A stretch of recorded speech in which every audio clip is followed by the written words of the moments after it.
Hey there, friends! How about we go on a little journey together today? We're going to explore a word we all use, but maybe don't fully get. The word holy. So let's just start with a question. When you hear that word holy, what's the first thing that pops into your head? Is it like a glowing halo? Some perfect person who never messes up? Yeah, we usually think of perfection, right? Or maybe being super religious. But what if that's only half the story? What if there's a much deeper, more active meaning hidden in its ancient roots? Okay, let's dive in and find out. All right, to really get to the heart of this, we've got to go way back. Back to the original Hebrew word, which is Kadosh. Seriously, this one word is the key that unlocks this whole concept. So it all stems from this three-letter root, kuf, dalet, shin. And what's super interesting is that this root word carries two main ideas. And at first, they sound like they're completely different things.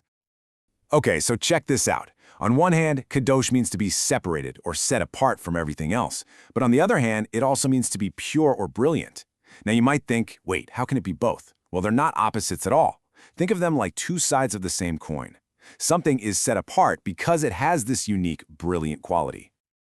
And here's where it gets really fascinating. This idea of being set apart wasn't first used to describe a person or even a thing. Nope, it was for something way more fundamental. Let's see how this whole idea builds from the ground up. Believe it or not, the very first thing in the entire Bible to be called holy is time, the Sabbath day. It was literally cut off from the other 6 days of work to be special, to be unique. Before any holy mountain or holy object, there was a holy moment, a sacred pause just woven right into the fabric of creation itself. How cool is that? So, after time, the idea was applied to space. You can see this so clearly in the design of the ancient temple. It was literally a geography of holiness, with these different layers of separation. Each step you took brought you further from the common, everyday world and closer to this unique, divine presence, all the way to the very center, the Holy of Holies, the most set-apart space on the entire planet. But the story doesn't end there. It didn't just stay confined to special times and special places. There was this huge, revolutionary shift where holiness evolved into something that everyone could be a part of, every single day. This is where things get really personal. This big shift happens in the book of Leviticus.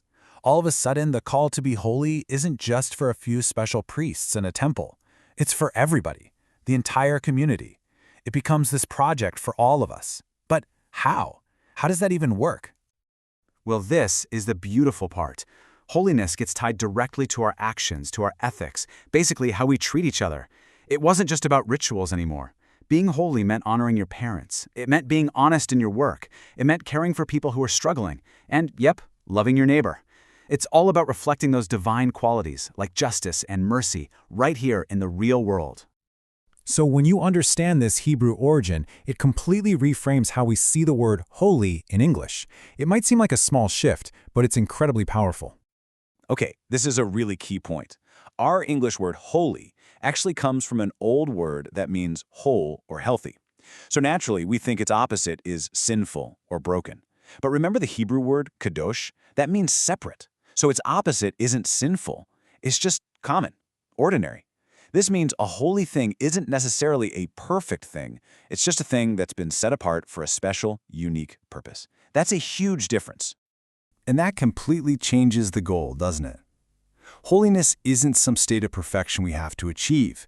It's more like a task, a calling. I love this one idea from a writer who says we should think of ourselves as a Kodesh miner. Our job is to sift through all the raw stuff of our everyday lives and find the bits that are sacred. It takes a ton of difficult ore, and I'm talking about all of life's frustrations, its challenges, even the really annoying stuff, to find just these tiny, precious specks of gold.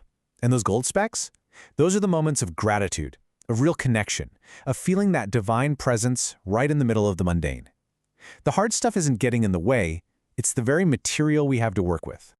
And this all leads to a really beautiful paradox at the heart of this whole idea. It's one that kind of turns everything we thought we knew about separation completely on its head. So you see, this journey we're on, it's not about trying to become perfect. It's about learning to see what's already here. It's about discovering the sacred that's kind of hiding in plain sight, in the ordinary. It's a process of discovery, not some big test of perfection. And that means This whole separation thing isn't about pushing people away or going to live alone on a mountaintop. Not at all. It's about setting something apart from just everyday, common use so that you can truly encounter it. Think about it. It could be a day of rest, a special place, or even just another person that you give your full, undivided attention to. You set it apart, not to get away from it, but to connect with it more deeply. So I'll just leave you with this thought to carry with you. If holiness is about setting things apart, what in your life might you need to set apart? Maybe it's some of your time or your attention or one of your relationships. Not to escape the world, but to connect more deeply with all the sacred that's already in it.